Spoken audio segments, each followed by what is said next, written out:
Jananayagan audio launch ரொம்பவே பிரம்மாண்டமாக நடந்துட்டு இருக்கு. எல்லா செலிபிரிட்டிஸும் வந்தது, எல்லா வீடியோஸையும் வந்து கேவின் புரொடக்ஷன்ஸ் வந்து ஸ்ட்ரீம் பண்ணிக்கிட்டே இருந்தாங்க.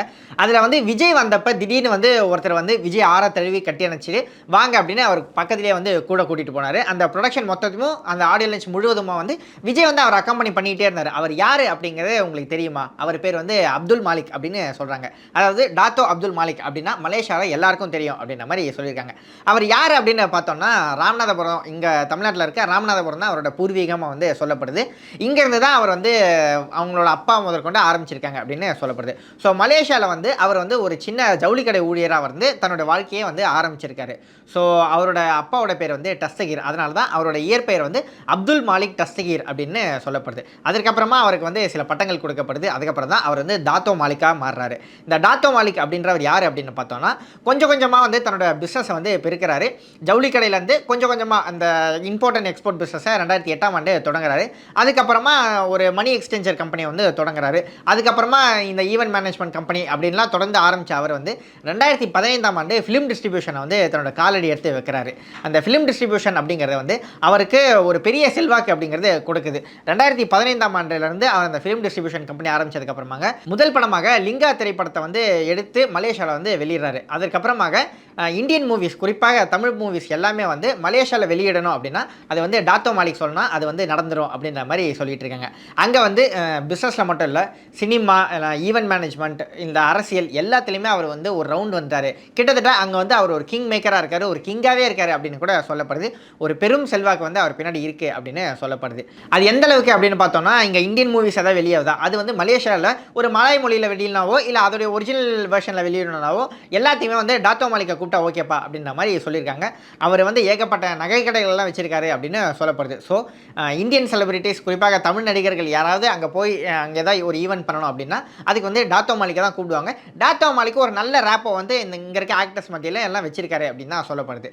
குறிப்பாக கடந்த சில வருடங்களுக்கு முன்னாடி சிம்பு போயிட்டு அங்கே டாத்தோ மாலிக்கோட நகைக்கடை ஒன்று திறந்து வச்சிருக்கதாகவும் சொல்லப்படுது. ஸோ இந்த அளவுக்கு நல்லாவும் தமிழ் பேசக்கூடிய ஒரு ஆள், இந்த அளவுக்கு ஒரு நடிகர்கள் மத்தியிலையும் அங்கே இருக்கிற அரசியல் மத்தியிலையும் ஒரு பெரிய பிஸ்னஸ் மேனாகவும் வளம் வந்துட்டு இருக்காரு அப்படின்றது தான் அவருடைய ஒரு குட்டி அடையாளமாக இருந்துகிட்டு வருது. அவர் கிட்டத்தட்ட ஒரு பெரும் சாம்ராஜ்யத்தை வந்து மலேசியாவில் நடத்திட்டு இருக்காரு அப்படி தான் சொல்லப்படுது. லிங்கா படம் மட்டும் இல்லை, கிட்டத்தட்ட ரஜினி இது ஒரு பெரிய எக்ஸ்பெக்டேஷன்லேருந்து வந்த படம் தான் கபாலி. அந்த கபாலி படம் வந்து மலேசியாவில் வேறு லெவலில் வந்து ப்ரமோட் பண்ணப்பட்டது. அந்த ப்ரமோஷனுக்கு முக்கியமாக பின்னாடி இருந்தவர் யார் அப்படின்னு பார்த்தோன்னா இந்த டாத்தோ மாலிக் தான். ரஜினி படங்கள், குறிப்பாக கபாலி ஆகட்டும், இல்லை லிங்கா, இல்லை அதுக்கடுத்து வந்த காலா, இல்லை விஜய் படமாக இருக்கட்டும், தெரி, இல்லை மற்ற நடிகர்கள் இந்த தங்கமகன் போன்ற பல படங்கள் வந்து மலேசியாவில் வெளியாகணும் அப்படின்னா இவரோட ஸ்ட்ரீமிங் பிளாட்ஃபார்மில் தான் வெளியாகும்.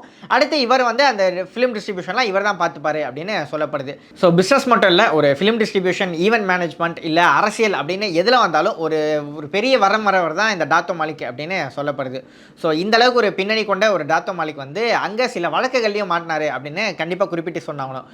அவர் மேலே வந்து இந்த தீவிரவாதிகளுக்கு பணம் கொடுத்தாரு அப்படின்னு ஒரு வழக்கும் பதியப்பட்டிருக்கு. அது மட்டும் இல்லாமல் மணி லாண்டரிங்கில் ஈடுபட்டார் அப்படின்னு வழக்கெல்லாம் பதியப்பட்டிருக்கு அப்படின்னு சொன்னாங்க. இப்போ ஒரு சமீபத்திய எக்ஸாம்பிள் எடுத்துக்கிட்டோம் அப்படின்னா தமிழ் சினிமாவில் குறிப்பாக ஒரு போதை கலாச்சாரம் வந்து இங்கே அதிகமாகுது அப்படின்னு ஒரு பெரும் குற்றச்சாட்டு வந்தது. திமுகவோட நிர்வாகி மேலாம் அந்த வழக்கு அப்படிங்கிறது கொண்டு போகப்பட்டது.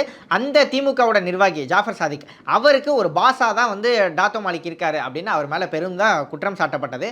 அதுக்கு வந்து டாத்தோ மாலிக்கை வந்து ஒரு வீடியோ அப்படிங்கிறத வெளியிட்டிருந்தார். அதாவது அந்த வழக்குக்கும் எனக்கும் வந்து எந்த தொடர்பும் இல்லை, எனக்கு வந்து அரசியல் எதிரிகள் நிறைய பேர் இருக்காங்க, அது மட்டும் இல்லாமல் பிஸ்னஸ் எதிரிகள் நிறைய பேர் இருக்காங்க, என்னுடைய பேரை வந்து டிஃபேம் பண்ணணும் அப்படிங்கிறதுக்காக தான் இந்த மாதிரிலாம் போலீஸ் செய்திகளை வெளியிடுறாங்க, இது யாரும் நம்ப வேணாம் அப்படின்ற மாதிரி டாத்தோ மாலிக்கே வந்து தன்னுடைய விளக்கத்தை கொடுக்குற அளவுக்கு தான் இந்த விவகாரம் அப்படிங்கிறது அவர் மேலே ஒரு குற்றம் சாட்டப்பட்டது.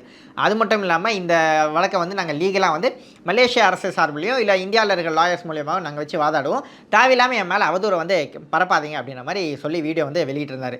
ஸோ இவர் மேலே ஒரு பெரிய குற்றச்சாட்டுகளும் இருந்துகிட்ருக்கு, ஒரு பெரிய பிஸ்னஸ் மேனும் மழை வந்துட்டுருக்கார் அப்படின்னும் போது நம்ம வந்து சினிமாவில் ஒரு பெரிய ஒரு ஐகான்ஸை பார்ப்போம் இல்லையா, ஒரு லெஜண்ட்ஸோ இல்லை ஒரு சித்தார்த் அபிமானியமான ஒரு கேரக்டர் மாதிரி ஒரு வந்து போர்ட்ரேயலுக்காக சொல்லிக்கிறேன், அப்படியாக மலேசியாவில் வந்து வலம் வரக்கூடியவர் தான் இந்த டாத்தோ மாலிக் அப்படிங்கிறவர்.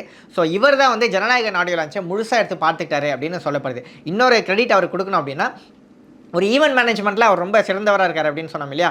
இந்த பொறுப்பை வந்து நீங்கள் பண்ணணும் அப்படின்னு சொல்லிட்டோம்னா, அவர் வந்து அது மொத்த பொறுப்பையும் எடுத்து கரெக்டாக பண்ணி கொடுத்துருவாரு அப்படின்னு அவருக்கு ஒரு பேரும் இருக்குது. அதாவது இந்த ஜனநாயகன் ஆடியோ லான்ச்சுக்கு ஒரு 5 மாதங்களுக்கு முன்னாடியே வந்து அவர்கிட்ட இந்த ஜனநாயகன் ஆடியோ லான்ச் இங்கே தான் நடக்க போகுது, அதுக்கான பொறுப்புகள் எல்லாத்தையும் நீங்கள் பார்த்துக்கோங்க அப்படின்னு சொல்லப்பட்டதாக சொல்லப்படுது. இந்த கேவிஎன் ப்ரொடக்ஷன்ஸ் வந்து டாட்டோ மால் கிட்ட கொடுத்துட்டாங்க அப்படின்னு சொல்லப்படுது. ஸோ அதுக்கப்புறமாக இந்த ஸ்டேடியம் அப்படியே வாடகைக்கு எடுத்து அதுக்கு என்னென்ன செலவுகள் ஆகும் எல்லாத்தையும் பண்ணி, அதாவது பிஸ்னஸ் ரீதியாக என்னென்ன செலவெல்லாம் பண்ணணுமோ அதெல்லாத்தையும் பண்ணி, அங்கே எப்படியெல்லாம் செட்டப் பண்ணணும், அந்த பேனர்ஸ் என்னென்ன இருக்கணும், எந்த வழியாக வரணும் எல்லாம் போகணும், அங்கே என்னென்ன ப்ரிப்பரேஷன்ஸ்லாம் பண்ணி வச்சிருக்கணும், என்னென்ன பேனர்ஸ்லாம் இருக்கணும் அப்படின்னு மொத்தத்தையும் வந்து டாட்டோ மாலிக் தான் பக்கத்தில் இருந்து பார்த்துட்டாரு அப்படின்னு சொல்லப்படுது. ஸோ இதன் மூலியமாக வந்து அவர் வந்து இந்திய நடிகர்கள் எல்லாருக்குமே ரொம்ப நெருக்கமானவர். ஒரு உதாரணத்துக்கு எடுத்துக்கணும்னா, அவரோட பிறந்தநாள் அன்னைக்கு நம்ம சூப்பர் ஸ்டார் ரஜினிகாந்தை வந்து ஹாப்பி பர்த்டே மாலிக் அப்படின்ற மாதிரி ஒரு வீடியோ வெளியிட்டிருக்காங்க.